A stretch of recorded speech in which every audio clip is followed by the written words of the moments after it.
හබීස් plate YouTube channel එකට සාදරයෙන් පිළිගන්නවා. අවුරුද්දත් ළඟයි නේද? ලේසියෙන්ම තනියෙම උනත් ගෑස් ලිපේ සෝස් ෆෑන් එකක දොඩොල් හදන හැටි මම අද ගෙනාවා. වීඩියෝ එක හොඳට බලලා ඒ දේවල් එකතු කරන්න කියන වෙලාව මතක තියාගෙන ඒ විදිහට කරනවා නම් ඔයාලට මෙන්න මේ වගේ දොඩොලක් හදාගන්න පුළුවන්. මෙන්න මේ අමුද්‍රව්‍ය ටික තමයි ඕනි වෙන්නේ.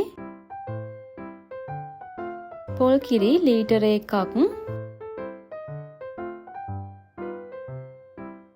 හාල් පිටි මේස හැඳි 4ක්,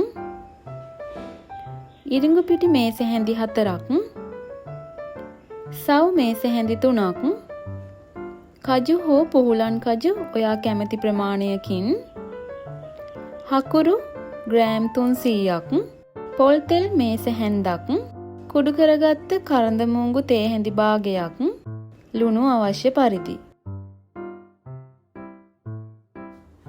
මුලින්ම පොල් කිරි මිලිලීටර් 500කට හාල් පිටි, සව්, ඉරිඟු පිටි දාගෙන හොඳට කවලම් කරලා පැත්තකින් තියාගන්න. මේ සෝස් ෆෑන් එකේ තමයි මම දොඩල හදාගන්නේ. දැන් ෆෑන් එකට ඉතිරි පොල් කිරි මිලිලීටර් 500 එකතු කරගෙන හකුරු ග්‍රෑම් 300ත් එකතු කරගන්න. මේ වෙලාවෙදිම ලුණු ස්වල්පයක් එකතු කරගත්තා. දැන් මේක මද ගින්දරේ ගෑස් ලිපේ තියාගෙන දිය කරගන්න. මේ බලන්න දැන් මේකේ හොඳටම හකුරු ටික දිය වෙලා. මෙන්න මේ වෙලාවේදී තමයි හාල් පිටි, සව්, ඉරිඟු පිටි දිය කරගත්ත පොල් කිරි එක එකතු කරන්නේ. මේ කියන වෙලාවල් හොඳට මතක තියාගන්න.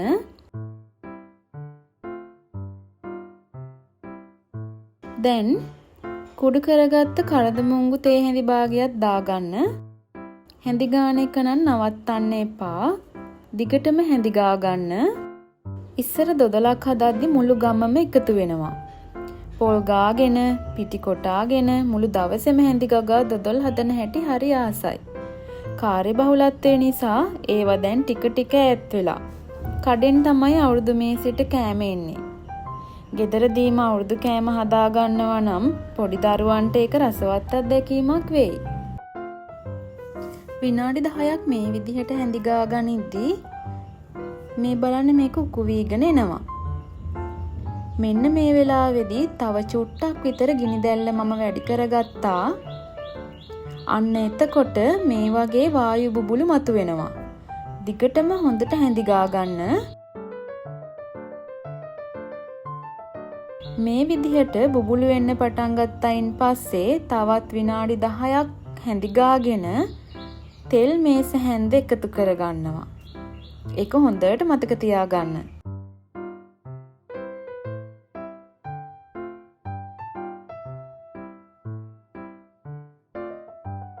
විනාඩි 5ක් වගේ කාලයකින් ඔයාලට දොඩොලේ පාට වෙනස් වෙනවා දැක ගන්න පුළුවන්. දොඩොල දුඹුරු පැහැවීගෙන එනවා.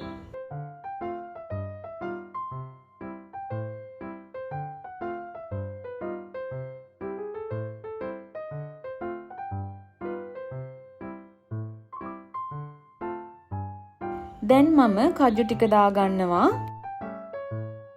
කජු දාලා විනාඩි 5ක් හොඳට මේක කවලම් කරගෙන හැන්දේ ඇලෙන්නේ නැති පදම එනකොට තමයි බාගන්නේ.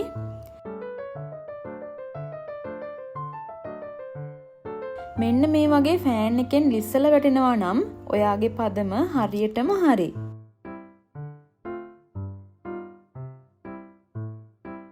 දැන් ඔයාගේ තැටියට මේක අසුර ගන්න. විනාඩි 20කට විතර පස්සේ මේ වගේ කෑලි කපා ගන්න පුළුවන්. ඉතින් ලේසියෙන්, පහසුවෙන්, පිරිසිදුව, රසවත්ව ඔයාලට මේ වගේ දොඩලක් හදාගන්න පුළුවන්. මගේ YouTube channel එක තාම subscribe කරලා නැතිනම් subscribe කරන්න. තවත් රසවත් රෙසිපි එකකින් ඉක්මනින්ම හමු වෙමු.